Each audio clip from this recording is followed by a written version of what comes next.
ओम श्री गणेशाय नमो। श्री शिव महापुराणे रुद्र संहिता चतुर्थे कुमार खंडे अथ विंशोऽध्याय।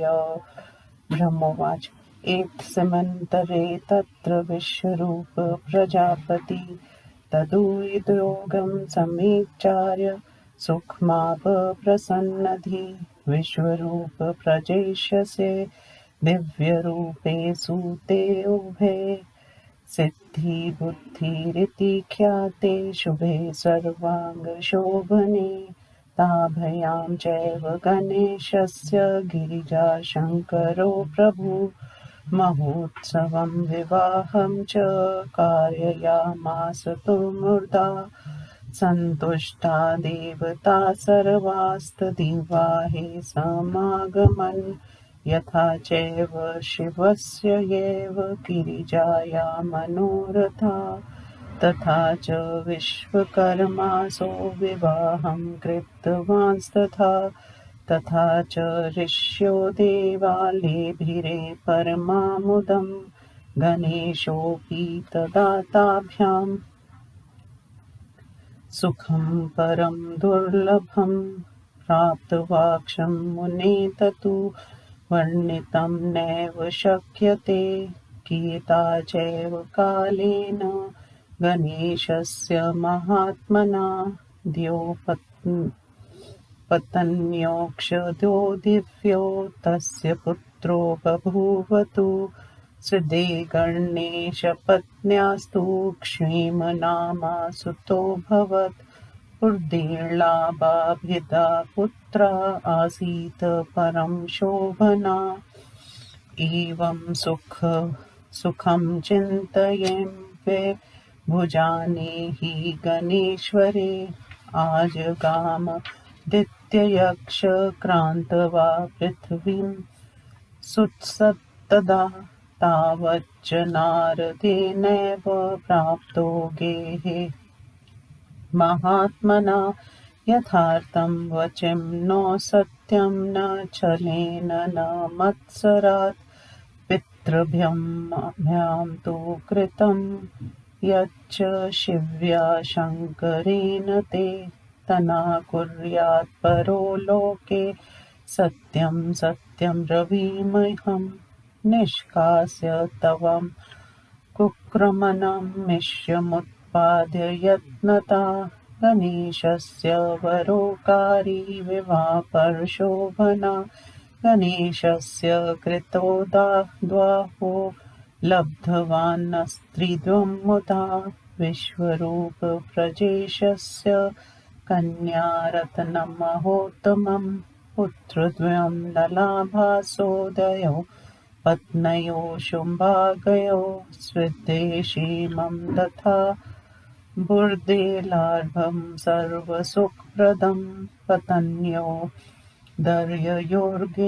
गणेशोऽसौ लब्धा पुत्रदयं शुभं माता पित्रो मर्त्यतेनेव सुखं भुक्ते निरन्तरं भक्ता पृथिवी क्रान्ता सस्मुद्रा सकानना तच्छलाघ्यावशाततात् तस्य जातं फलं त्विदं पितृभ्यां क्रियते कस्माच्छलं तात विचार्यतां स्वस्वामिभ्यां विशेषणं ह्रान्य किं करोति वै अस्मय्यकृतं ताभ्यां त्वत्तिपृत्तभयां हि कर्म विचार्यता तव्यापि हि मच्यते न शुभं मतं दध्यादिगरं माता विक्रीणीयात् पिता यदि राजा हरति सर्वसं कस्मै किं च ब्रवीतु वै येनैवेदं कृतं स्यादे कर्मार्पणार्करं परं शान्तिकामसुधीस्तात् तन्मुखं न व्यलोकयत् इति नीतिश्रुतो प्रोक्ता संवृतो शास्त्रेषु सर्वथा निवेदिता च सा तेऽद्य यथेच्छसि तथा कुरु।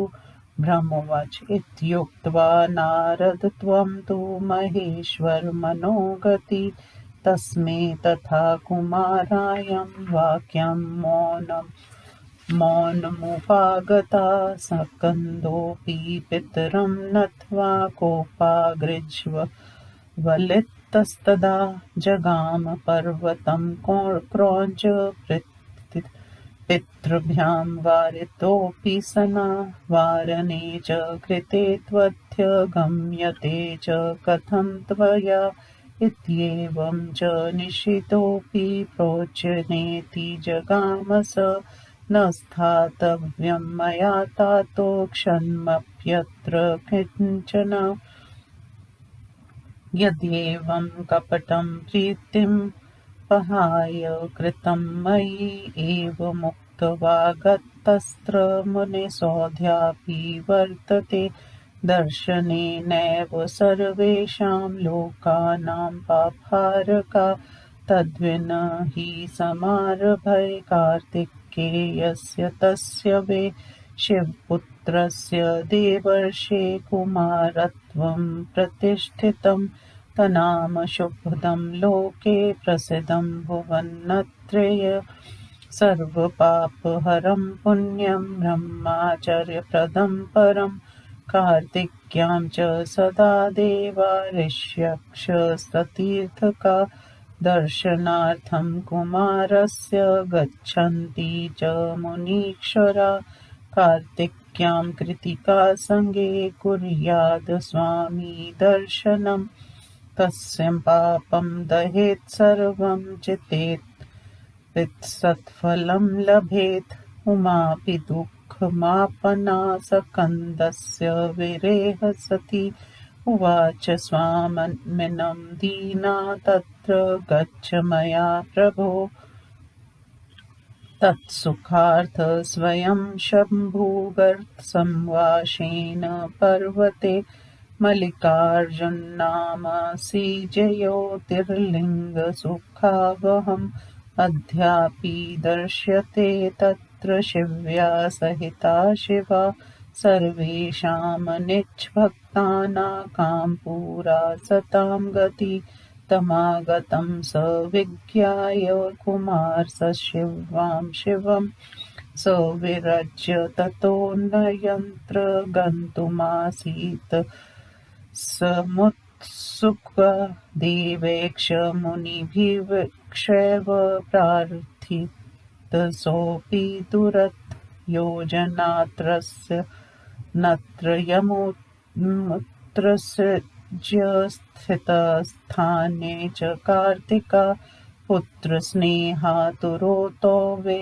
शिवो पर्वणि दर्शनार्थं कुमारस्य तस्य नारद गच्छत अमावास्यादिने शम्भुः स्वयं गच्छति तत्र पूर्णमासी दिने तत्र पार्वती गच्छति ध्रुवम् यद्यतस्य च वृत्तान्तभवत्रपृष्ठं मुनीश्वर कार्तिकस्य गणेशस्य परं कथितं मया एतच्छ्रुत्वा नरो धीमान् सर्वपापे प्रमुच्यते शोभनालं भते कामनि पित्सक्तान् सकलान् सदा य पठेत् पाठयेद्वापि शृणु याच्रावयेत् तथा सर्वनाकामन्वान् वाप्नोति नात्र कार्या विचारणा ब्राह्मणो ब्राह्मवचर्वसवि क्षत्रियो विजयी भवेत् वैश्यो धनस्मृताशयाच्च शूद्र सत्समतामियात् रोगी रोगात् प्रमुच्येत भयान्मुच्येत भीतियुक् भूतप्रेतादिबाधाभ्य पीडितो न भवे नर एतदाख्यानमनघं यशस्यं सुखवर्धनम् आयुषं स्वर्गमतुलं पुत्र पौत्राधिकारकम् अपवगरप्रदं चापि शिवज्ञानप्रदं परम् शिवा शिवप्रीतिकरं शिवभक्तिविवर्धनम् श्रवणीयं सदा भक्ते निष्कामैक्षमुमुक्षुभिः शिवाद्वैतप्रदं च तत् सदा शिवमयं शिवम् इति श्रीशिवमहापुराणे द्वितीयां रुद्रसंहितां चतुर्थे कुमारखण्डे गणेशविवाह वर्णन नामो विंशोऽध्यायः समाप्तो। रुद्रसंहितान्तर्गत चतुर्थ कुमारखंड। हिंदी अनुवाद। ब्रह्मा जी ने कहा, इस समय विश्वरूप प्रजापति शिव पार्वती के इस निश्चय को जानकर मन में प्रसन्न हुए। विश्वरूप ब्रजेश की दिव्य रूप वाली स्वर्ग सुंदरी दो कन्याएं थीं। उनका नाम था सिद्धि तथा बुद्धि। शिव पार्वती ने उन्हीं के साथ श्री गणेश का विवाह महोत्सव कराया। प्रसन्न होकर सभी देवता उसके विवाह में आए, जैसे शिव पार्वती की इच्छा थी। विश्वकर्मा ने इस विवाह को करवाया। इस विवाह को देखकर देवता, ऋषि, मुनि सभी आनंदित हुए। हे मुनि, गणेश ने भी उन दोनों से परम दुर्लभ सुख को प्राप्त किया, जिसका वर्णन नहीं किया जा सकता। कुछ समय बीतने के बाद महात्मा गणेश की दोनों पत्नियों से एक एक परम सुंदर पुत्र हुए। गणेश की पत्नी सिद्धि से क्षेम नामक पुत्र तथा बुद्धि से लाभ नामक अत्यंत सुंदर बालक हुआ। इस प्रकार गणेश्वर के अचिंतनीय सुखों का भोग करते समय समस्त पृथ्वी की परिक्रमा करके दूसरा पुत्र कार्तिकेय आ गया। तब तक महात्मा नारद भी वहां आ गए। उन्होंने कहा, मैं झूठ छल कपट से नहीं कह रहा हूँ। तुम्हारे माता पिता शिव पार्वती ने जो किया वैसा दूसरा संसार में कोई नहीं कर सकता। तुम्हें भूमि परिक्रमा के बहाने से घर से निकालकर गणेश का उत्तम विवाह कर दिया और उसे विश्व रूप ब्रजेश की दो कन्याएं दो स्त्रियों के रूप में मिल गई। दोनों पत्नियों से एक एक पुत्र की प्राप्ति हो गई। सिद्धि से क्षेम और बुद्धि से लाभ पुत्र सबको सुख देने वाले हैं। दोनों पत्नियों से दो पुत्र पाकर ये गणेश माता पिता की अनुमति से सुख भोग कर रहा है। तुमने उनकी कटपट पूर्ण आज्ञा से समुद्र तथा वनों से घिरी हुई पृथ्वी की परिक्रमा करी। उसका फल ये मिला। हे तात, तुम्हारे माता पिता ने किस लिए ये छल किया, इसका तुम विचार करो। स्वस्वामी अर्थात पिता पुत्र के बीच में जब ऐसा कपट होगा तो दूसरा दूसरे के साथ क्या नहीं कर सकता। मेरी समझ से तुम्हारे माता पिता ने ये अनुचित किया। तुम भी विचार करो, मुझे ये अच्छा नहीं लगा। यदि माता विष दे दे, पिता यदि बेच दे, राजा यदि सब कुछ हर ले, तो किस से क्या कहा जा सकता है। जिसने भी ये अनर्थकारी कार्य किया है, हे तात, शांति चाहने वाला उसका मुख भी ना देखे। ये नीति वेदों, शास्त्रों तथा स्मृतियों में कही गई बात है। तुम्हारी जैसी इच्छा हो वैसा करो। ब्रह्मा जी ने कहा, हे नारद, शिव जी की मानसिक इच्छा के अनुसार तुम कुमार से अमावस के दिन तुम इतना कहकर चुप हो गए। सकंद भी माता पिता को प्रणाम कर उनके व्यवहार से क्रोधित होकर उन दोनों से निषेध करने पर भी क्रौंच पर्वत की ओर चला गया। हमारे रोकने पर भी तुम आज क्यों जा रहे हो? इस प्रकार रोकने पर भी वह चले ही गए। हे माता पिताजी, मैं यहाँ पर क्षण भर भी नहीं रहूंगा, प्रेम छोड़कर जो आप लोगों ने मेरे साथ कपट किया। हे मुनि, ऐसा कहकर गया हुआ कार्तिक के आज भी वहीं स्थित है। उसका दर्शन करने मात्र से पाप का नाश हो जाता है।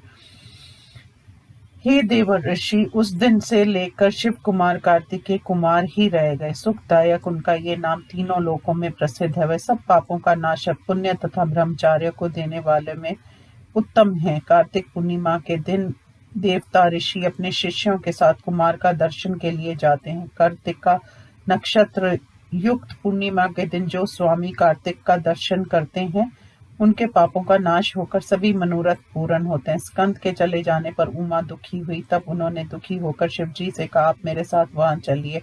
पार्वती को सुखी करने के लिए शिवजी आंशिक रूप से वहां गए। वहां मल्लिका अर्जुन नामक ज्योतिर्लिंग विराजमान है। आज भी शिव के साथ वहां शिवजी विराजमान हैं, जो अपने भक्तों की कामनाओं की पूर्ति करते और सज्जनों के रक्षक हैं।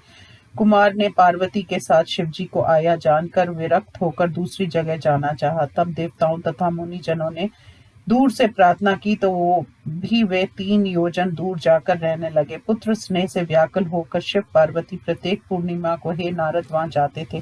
अमावस के दिन अकेले शिव जी और पूर्णमासी के दिन वहां पार्वती जाती थी। कार्तिकेय और गणेश का जो जो वृत्तांत तुमने पूछा वह सब मुनिवर मैंने तुमसे कह दिया है। इस वृत्तांत को सुनकर मनुष्य सभी पापों से मुक्त हो जाता है। इच्छित सभी शुभकामनाएं सदा उसे प्राप्त हो जाती हैं। इस कथा को जो पढ़ता है या पढ़ाता है और सुनता है या सुनाता है उसकी सब कामनाएं पूरी हो जाती हैं। इसमें संदेह नहीं करना चाहिए। ब्राह्मण ब्रह्मावर्चस्वी क्षत्रिय विजय वैश्य धन से संपन्न और शूद्र सुखी हो जाता है। रोगी रोग से तथा भयभीत भय से छूट जाता है। भूत प्रेत आदि की पीड़ा से भी मनुष्य पीड़ित नहीं होता। ये कथानक पापनाशक, यश का देने वाली, सुख तथा आयु को बढ़ाने वाला है। इसे सुनने से सुख की प्राप्ति और पुत्र पौत्र आदि का लाभ देने वाला, ये मोक्ष को देने वाला, उत्तम शिव संबंधी ज्ञान को देने वाला, शिव पार्वती से प्रेम कराने वाला तथा शिव भक्ति को बढ़ाने वाला है। मोक्ष प्राप्ति की इच्छुक भक्त इसे सुने। ये शिव से अभिन्नता स्थापित कराने वाला, सदा शिवमय एवं कल्याणकारक है। इस प्रकार शिव महापुराण में गणेश विवाह वर्णन नामक 20वां अध्याय समाप्त हुआ।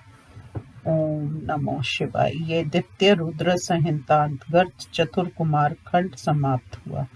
ओम नमो शिवाय।